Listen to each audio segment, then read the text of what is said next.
प्रिय मित्रों, श्रीमद् भगवद गीता के 6वें अध्याय को मंगलमयी कामनाओं के साथ समर्पित करती हूँ। लक्ष्मी जी का हाथ हो, सरस्वती का साथ हो, गणेश जी का निवास हो, आपके जीवन में प्रकाश ही प्रकाश हो। श्रीमद् भगवद गीता में मनुष्य के जीवन की प्रत्येक समस्या का इस प्रकार से समाधान मिलता है कि गीता ऐसी प्रेरणादायक संदेशों का सागर है जो जीवन से निराश व्यक्तियों को आशाओं से भर देती है। गजाननं भूत गणादि सेवितम कपित्थ जम्बू फल चारु भक्षणम उमासुतं शोक विनाश कारकम नमामि विघ्नेश्वर पाद पंकजम। नमामि विघ्नेश्वर पाद पंकजम। शांताकारं भुजगशयनं पद्मनाभं सुरेशं विश्वाधारं गगनसदृशं मेघवर्णं शुभांगं लक्ष्मीकान्तं कमलनयनं योगिभिर्ध्यानगम्यं वन्दे विष्णुं भवभयहरं सर्वलोकैकनाथं। वन्दे विष्णुं भवभयहरं सर्वलोकैकनाथं। सर्वमङ्गलमाङ्गल्ये शिवे सर्वार्थसाधिके शरणे त्र्यम्बके गौरी नारायणी नमोऽस्तुते। नारायणी नमोऽस्तुते। नारायणी नमोऽस्तुते। श्री कृष्ण अच्युत भगवान अर्जुन से कहते हैं कि हे अर्जुन, उत्तम कर्म करने वाले अर्थार्थी, आर्त जिज्ञासु और ज्ञानी, ऐसे 4 प्रकार के भक्तजन मुझको सदा ही भजते हैं। ऐसे 4 प्रकार के भक्तजन मुझको सदा ही भजते हैं। वो 4 प्रकार के कौन हैं? जो कि अर्थार्थी, धन की अभिलाषा करते हैं। पुनः कहते हैं, हे अर्जुन, यह अलौकिक अर्थात अति अद्भुत त्रिगुणमयी मेरी माया बड़ी ही दुस्तर है, परंतु जो पुरुष केवल मुझको ही भजते हैं वे इस माया को उल्लंघन कर जाते हैं, अर्थात इस भवसागर से तर जाते हैं। हे अर्जुन, तुम संपूर्ण भूतों का सनातन बीज मुझको ही जानो। कहते हैं कि ये जितने भी इस संसार में प्राणी जगत है, इन सबों का मूल बीज मैं ही हूँ। मैं बुद्धिमानों की बुद्धि हूँ और तेजस्वियों का तेज हूँ। फिर से अच्युत भगवान श्री कृष्ण कहते हैं, हे अर्जुन, मैं पृथ्वी में गंध और अग्नि में तेज हूँ। जो अग्नि में जो ज्वाला है वो मैं ही हूँ।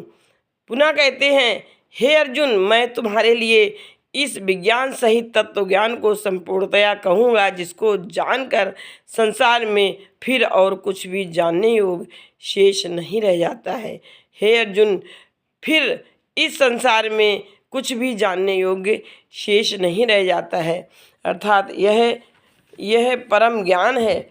ये कहते हैं कि जल यज्ञ दानम तपा कर्म न त्याज्यम कार्यम एव तत्। भगवान अच्युत कहते हैं कि यज्ञ दान तपा कर्म न त्याज्यम कार्यमेव तत् यज्ञो दानम।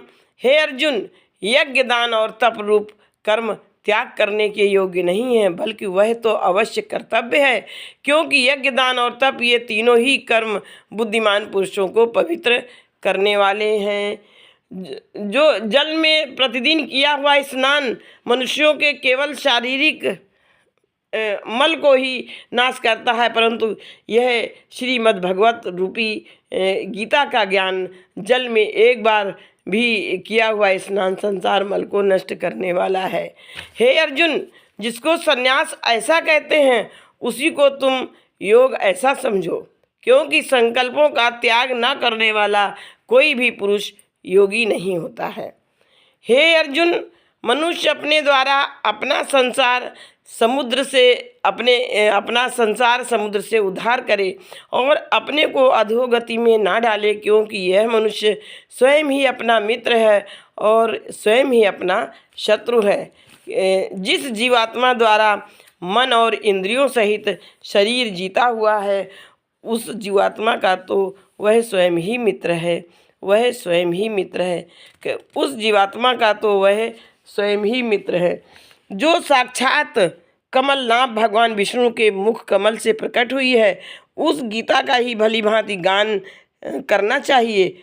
अन्य शास्त्रों के विस्तार से कोई प्रयोजन नहीं है। अच्युत कहते हैं, श्री कृष्ण, हे अर्जुन, सर्दी गर्मी सुख दुख तथा मान और अपमान में जिसके अंतःकरण की प्रवृत्तियाँ भली भांति शांत हैं, ऐसे स्वाधीन आत्मा वाले पुरुष के ज्ञान में सच्चिदानंद घन परमात्मा सम्यक प्रकार से स्थित है। फिर से कहते हैं, हे अर्जुन, जिसका अंतःकरण ज्ञान विज्ञान से तृप्त है, जिसकी स्थिति विकार रहित है, जिसकी इंद्रियां भली भांति जीती हुई हैं और जिसके लिए मिट्टी पत्थर और स्वर्ण एक समान है, वह योगी युक्त व्यक्ति धीर है। हे अर्जुन, सुहृद मित्र वैरी उदासीन मध्यस्थ द्वेष बंधु गणों में धर्मात्माओं में और पापों में भी समान रहने वाला व्यक्ति मुझे अत्यंत प्रिय है, वो मेरे लिए अतिशय प्रिय है। इस प्रकार से भगवान अर्जुन को भगवान श्री कृष्ण उपदेश देते हुए कहते हैं कि जो महाभारत का अमृत उपमम सार है तथा जो भगवान श्री कृष्ण के मुख से प्रकट हुआ है, उस गीता रूप गंगा जल को पी लेने पर भी पुनः इस संसार में जन्म नहीं लेना पड़ता है, अर्थात वह मेरे परम धाम को ही आता है। संपूर्ण उपनिषदें गौ के समान हैं। गोपाल नंदन श्री कृष्ण दूहने वाले हैं, अर्जुन बछड़ा है तथा महान गीतामृत ही उस गौ का दुग्ध है और शुद्ध बुद्धि वाला श्रेष्ठ मनुष्य इसका भोक्ता है। हे देवकी नंदन, भगवान श्री कृष्ण का कहा हुआ गीता शास्त्र ही एकमात्र उत्तम शास्त्र है। भगवान देवकी नंदन ही एकमात्र महान देवता हैं। उनके नाम ही एकमात्र मंत्र हैं और उन भगवान की सेवा ही एकमात्र कर्तव्य है। हे अर्जुन, मन और इंद्रियों सहित शरीर को वश में रखने वाला आशा रहित और संग्रह रहित योगी अकेला ही एकांत स्थान में स्थित होकर आत्मा को निरंतर परमात्मा में लगावे। योगी युंजीत सततम आत्मानं रहसि स्थिता एकाकी यत चितात्मा निराशी अपरिग्रहा। शुद्ध भूमि में जिसके ऊपर क्रमशः कुशा मृगशाला और वस्त्र बिछे हैं, जो न बहुत ऊंचा है और न बहुत नीचा है, ऐसे अपने आसन को स्थिर स्थापन करके उस आसन पर बैठकर चित्त और इंद्रियों की क्रियाओं को वश में रखते हुए मन को एकाग्र करके अंतःकरण की शुद्धि के लिए योग का अभ्यास करे। शुचौ देशे प्रतिष्ठाप्य स्थिर आसन आत्मना नाति उचितम नाति नीचम शैलाजिन कुशोत्तरम।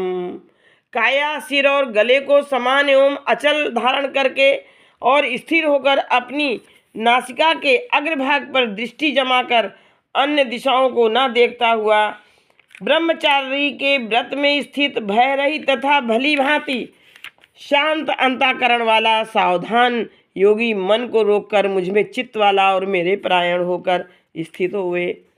हे अर्जुन, वश में किए हुए मन वाला योगी इस प्रकार आत्मा को निरंतर मुझ परमेश्वर के स्वरूप में लगाता हुआ मुझ में रहने वाली परमानंद की पराकाष्ठा रूप शांति को प्राप्त होता है। हे अर्जुन, यह योग ना तो बहुत खाने वाले का है, ना बिल्कुल नहीं खाने वाले का है, ना बहुत शयन करने वाले के लिए है और ना सदा जागने वाले का ही सिद्ध होता है। अर्जुन से कहते हैं भगवान श्री कृष्ण कि हे अर्जुन, दुखों का नाश करने वाला योग तो यथा योग मीन्स उचित आहार विहार करने वाले का, कर्मों में यथा योग्य चेष्टा करने वाले का और यथा योग्य सोने तथा जागने वाले को ही यह योग सिद्ध होता है। अत्यंत वश में किया हुआ चित्त जिस काल में परमात्मा में ही भली भांति स्थित हो जाता है, उस काल में संपूर्ण भोगों से स्पृहा रहित पुरुष योग उक्त है, ऐसा कहा जाता है।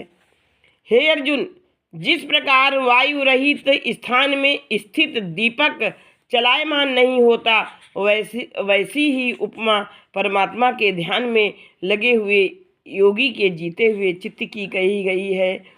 यथा दीपो निवातस्थो नेंगते सोपमा स्मृता योगिनो यत् चित्तस्य युञ्जतो योग आत्मना।